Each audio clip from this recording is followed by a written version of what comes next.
Tanganku semakin dekat dengan badannya. Pada saat itu aku sampai lupa bernafas. Aku hanya memiliki fantasi dan kesenangan yang mendalam. Setelah sekian lama, akhirnya aku bisa membalas dendamku. Akhirnya aku bisa menyentuhnya.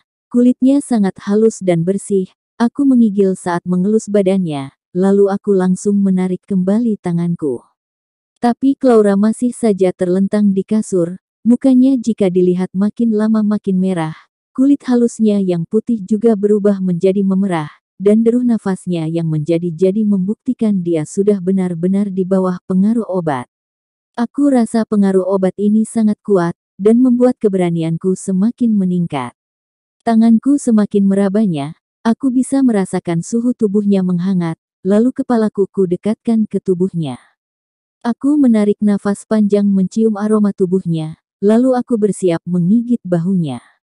Tapi ketika aku berpikiran seperti itu, Clara tiba-tiba bergerak, lalu dia mendorong badanku dengan cepat, lalu dia mengambil sebuah barang dari bawah bantalnya. Saat itu aku tercengang melihatnya, dan ketika aku belum merespon apa yang sedang terjadi, Clara langsung melempar barang itu ke arah badanku. Awalnya aku kira dia melempar pisau ke arahku, namun yang aku dengar adalah suara, set-set, seperti sebuah suara aliran listrik. Kemudian tubuhku mati rasa, penglihatanku mulai kabur, badanku terasa sangat lemas, tidak lama kemudian tubuhku terjatuh ke lantai dan aku kehilangan kesadaran. Sebelum aku kehilangan kesadaran aku tahu kalau aku akan habis nantinya, aku bahkan merasa seperti akan mati. Aku tebak Clara pasti menggunakan semacam alat setrum untuk menyetrumku. Aku tidak tahu telah berapa lama tidak sadarkan diri, tapi ketika aku bangun badanku terasa sangat sakit, kepalaku terasa sangat sakit, bahkan sangat sulit bagiku untuk membuka mata. Aku baru saja ingin menggelengkan kepalaku untuk mengembalikan kesadaranku, tapi tiba-tiba terdengar suara. Ini adalah suara Clara. Aku langsung berpura-pura masih pingsan dan memicingkan mataku, lalu aku melihat Clara sedang duduk menyandar di kasur, dengan tubuh ditutupi selimut. Aku tidak bisa melihat apa yang sedang dilakukannya, tapi aku bisa menebaknya. Tidak berapa lama ponsel Clara berbunyi. Clara mengangkat teleponnya, berkata, "Felicia, aku tidak apa, kamu tidak perlu datang kemari, kali ini aku benar-benar berterima kasih padamu karena telah mengingatkanku." Lalu aku tidak tahu apa yang dikatakan Felicia. Clara lanjut berkata, "Apa yang kamu katakan benar, aku tidak menyangka Alwi berani menyakitiku. Hari ini ketika dia pulang beraninya dia memberikan obat di airku. Jika aku tidak mendengar omonganmu untuk menyimpan alat setrum di bawah bantal, mungkin hari ini aku sudah jatuh di tangannya." Petik 2. Setelah mendengar ini aku baru sadar, Clara tadi benar-benar di bawah pengaruh obat, hanya saja tekadnya kuat, jadi akhirnya dia malah menggunakan alat setrum untuk menyetrumku. Dan suara yang aku dengar tadi dia benar-benar sedang melakukan itu. Lalu dengan cepat Clara berkata, "Tidak perlu, aku sudah mengatasinya, kamu istirahat saja, malam." Selesai bicara Clara menutup teleponnya. Kemudian dia mengenakan pakaiannya, dan turun dari kasur. Yang aku lihat dia mengambil sebuah sabuk dari lemari, lalu jalan ke arahku dengan penuh amarah. Aku mulai panik, astaga, sepertinya dia ingin menyiksa menggunakan sabuk itu. Aku rasa aku tidak bisa berpura-pura pingsan lagi, lalu tubuhku bergerak sedikit, dan ingin berdiri. Tapi aku baru sadar kalau aku tidak bergerak, aku diikat di atas kursi. Kedua tanganku diikat di belakang kursi, dan kakiku juga diikat di bagian bawah kursi. Aku merasa ini tidak beres, aku telah membuat Clara marah, tidak ada yang tahu kelakuan gila apa yang akan dia lakukan. Lalu aku langsung membuka mataku, menatap Clara, setidaknya dia bisa memikirkanku sedikit. Dengan cepat Clara telah berada di depanku, tanpa berkata sama sekali, dia langsung mengibaskan sabuk itu ke badanku. Sabuk ini langsung mengibas ke arah mukaku. Aku rasa jika sabuk ini benar-benar terkibas di mukaku, setelah ini mukaku pasti membengkak. Saking terkejutnya, aku langsung memiringkan kepalaku ke satu sisi. Aku mengelak kepalaku, tapi kibasan sabuk itu terkena leherku, rasanya sangat sakit. Saking sakitnya aku merasa urat nadiku ingin keluar dari leherku. Aku menatap Clara dengan rasa takut, tapi dia dengan dingin berkata kepadaku, "Beraninya kamu menggangguku, maka hari ini kamu akan mati." Selesai bicara dia lagi-lagi mengibas sabuknya. Kali ini dia mengibaskan sabuknya ke arah dadaku, sakit yang sama kurasakan. Aku menggelengkan kepala menatapnya, mengeluarkan suara memohon kepadanya. Tapi Clara tidak menghiraukanku, dia lagi dan lagi mengibaskan sabuknya ke arah badanku, seperti penyiksaan zaman dahulu. Aku merasa tubuhku basah kuyup, keringat ini datang dari ketegangan dan rasa sakit yang bercampur dengan darah ringan yang bercampur jadi satu, membasahi pakaianku. Dan setiap menyambutku, Clara selalu menghinaku brengsek, kotor, cabul, sampah, pecundang, semua omongan kotor keluar dari mulutnya, membuat hatiku merasakan sakit seperti yang tubuhku rasakan. Saat itu aku sangat ingin memarahi dan meneriakinya. Aku bukanlah orang yang tuli dan bisu, jadi aku tahu semua rahasianya dan ingin menyuruhnya untuk berhenti. Tapi ini semua aku tahan, jika aku mulai bersuara, dia pasti akan tahu kalau aku sudah menipunya. Lalu dia tidak mungkin melepaskanku, bahkan dia akan langsung membunuhku. Jadi aku hanya bisa menggigit bibirku untuk menahan rasa sakit ini. Aku rasa semua tubuhku memar dan kulitku terkelupas, membuat tubuhku mati rasa akan siksaan dia. Akhirnya sekitar setengah jam kemudian, Clara tidak menyiksaku lagi, semua tubuhnya telah basah akan keringat, suspender putih yang dia kenakan sudah basah kuyup, dan dia tidak menggunakan pakaian dalam sama sekali, membuat orang yang melihatnya bergairah. Clara melihat arah pandangan mataku, membuatnya menendang tubuhku membuat tubuhku jatuh dari kursi yang aku duduki.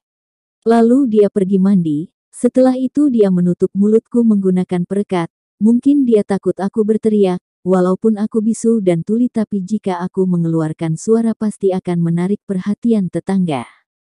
Setelah itu barulah dia tidur, dan aku akhirnya juga ikut tertidur dengan badan yang terbaring di lantai, dan terikat di atas kursi. Esok harinya aku bangun di siang hari, saat aku menggerakkan tubuhku, seluruh tubuhku terasa sangat sakit. Ketika aku ingin berdiri, aku baru sadar kalau aku masih terikat di atas kursi, lalu kursi ini terikat di kaki kasur, aku sama sekali tidak ada kesempatan untuk berlari. Lalu aku lihat Clara telah tidak berada di rumah. Aku merasakan firasat buruk, sebenarnya dia ingin mengikatku berapa lama. Wanita ini terlihat sangat cantik dan berkarisma, namun mengapa sekarang sangat kejam? Iya, aku memang memberinya obat, namun ini semua dia yang memaksaku untuk melakukan ini, lalu mengapa dia membalas dendam dengan sangat kejam? Aku sangat marah, tapi akhirnya aku hanya seperti bola yang kempes, karena aku sama sekali tidak ada kesempatan untuk memberontak, aku hanya bisa membiarkan dia mempermainkanku. Beginilah aku sekarang, yang diikat dalam keadaan sakit, lapar dan haus, ini merupakan penderitaan yang tidak bisa aku lupakan. Sangat sulit bagiku untuk menunggu hingga malam tiba, aku pikir dia malam ini pasti akan melepaskanku, jika dia masih menyiksaku pasti akan ada nyawa yang melayang. Tapi siapa sangka dia malam ini tidak pulang ke rumah. Dan ponselku yang berada di lantai dari tadi berbunyi terus, tidak tahu siapa yang menghubungiku, ada satu kali ponselku tidak berhentinya berbunyi, firasat burukku mulai muncul, karena begini malam siapa yang bisa menelponku berkali-kali, orang yang menelponku pasti memiliki urusan mendesak mencariku. Dan aku sekarang hanya memiliki satu adik perempuan, aku sangat takut adikku terjadi masalah. Saat itu hatiku merasa sangat khawatir, dan aku mulai memasang dendam kepada Clara, jika aku bisa lepas dari jeratan ini, aku akan membuat Clara merasakan 2 kali lipat dari rasa sakit ini. Waktu terus berjalan, lalu tiba-tiba aku kehilangan kesadaranku, aku tidak tahu ini karena aku lapar atau kesakitan. Dan ketika aku bangun, aku merasa seluruh tubuhku menggigil, aku baru sadar semua tubuhku basah.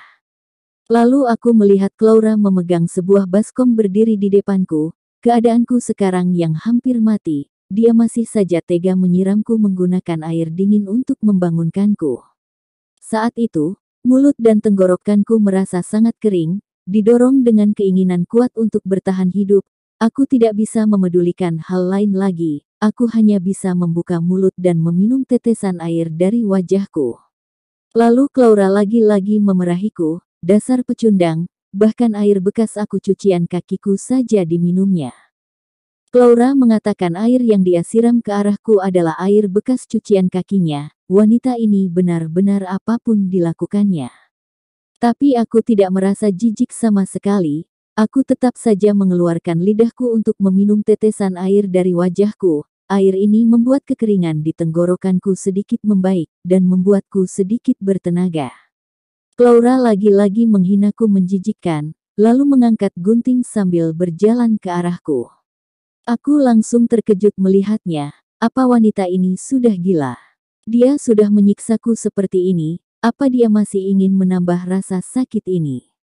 Saat ini dia sudah berada di sampingku, lalu dia menurunkan gunting itu. Untungnya dia tidak menusukku dengan gunting itu, melainkan dia melepaskan ikatan di tubuhku. Lalu dia mengeluarkan ponselnya dan melihatkan isi ponsel itu. Anggap saja ini pelajaran untukmu, kalau kamu masih berani macam-macam denganku, aku akan membunuhmu. Setelah lepas dari ikatan itu, tubuhku jatuh ke tanah. Tidak ada lagi pikiran membangkang dariku. Aku langsung menganggukkan kepala, karena aku tidak ada tenaga sama sekali. Gerakan anggukkan kepalaku pun ikut berubah. Kemudian Claura pergi meninggalkanku. Aku mengumpulkan sisa tenagaku untuk berdiri dan dengan gemetaran jalan ke arah kamar mandi untuk meminum air keran.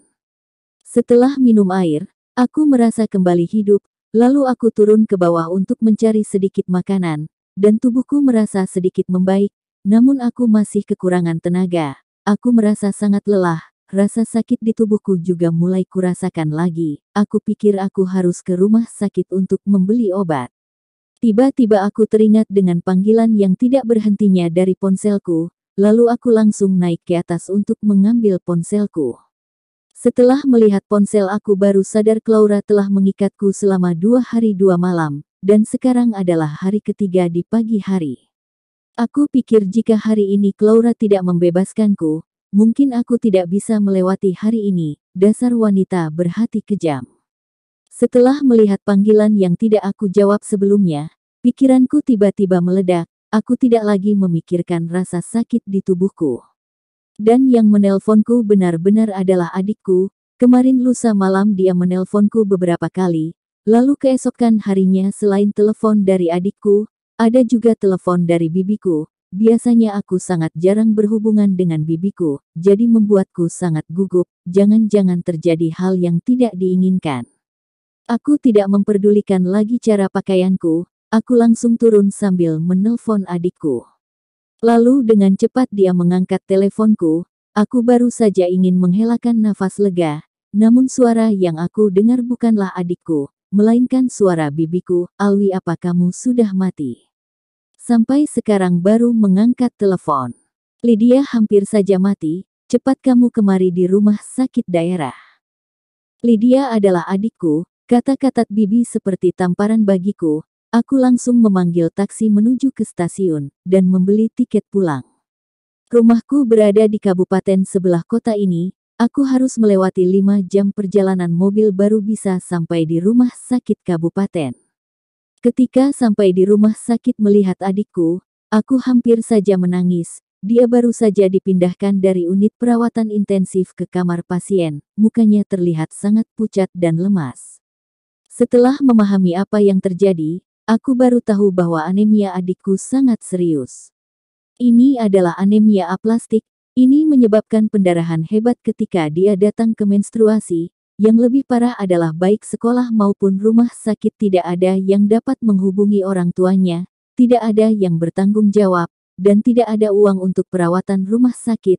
Hal ini hampir saja merenggut nyawanya. Jika saja tidak berhasil menghubungi bibi, dia tidak akan bisa menjalani transfusi darah, dan kemungkinan kamu akan kehilangan adikmu.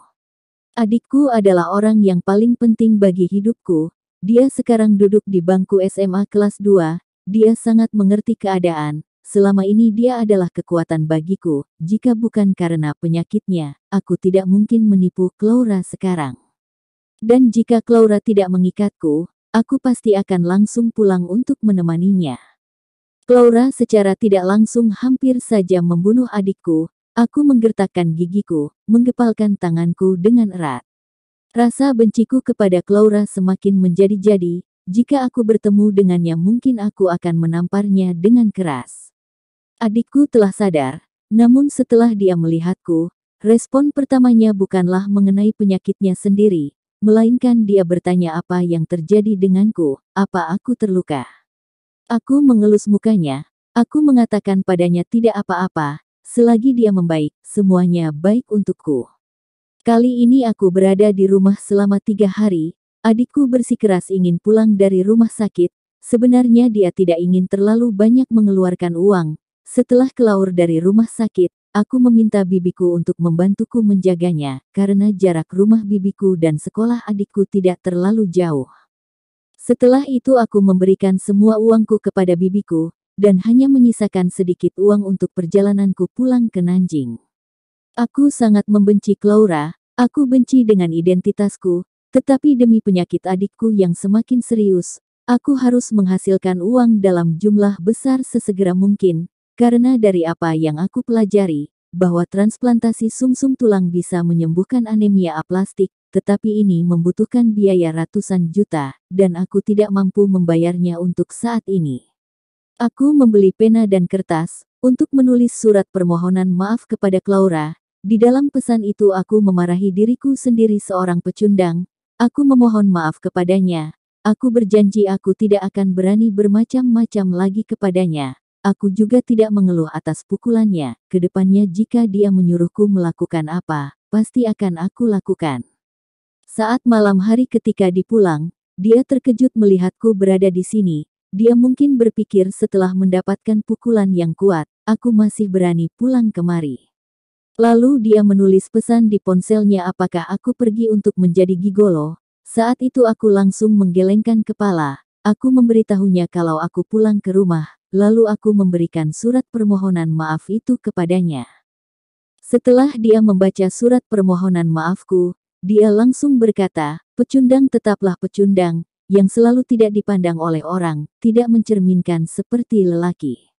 Dia kira apa yang dia katakannya tidak bisa aku dengar, lalu dia mengetik sesuatu di ponselnya, kali ini aku maafkan kamu, dan gajimu bulan ini aku tambahkan 10 juta, hitung-hitung untuk biaya pengobatanmu.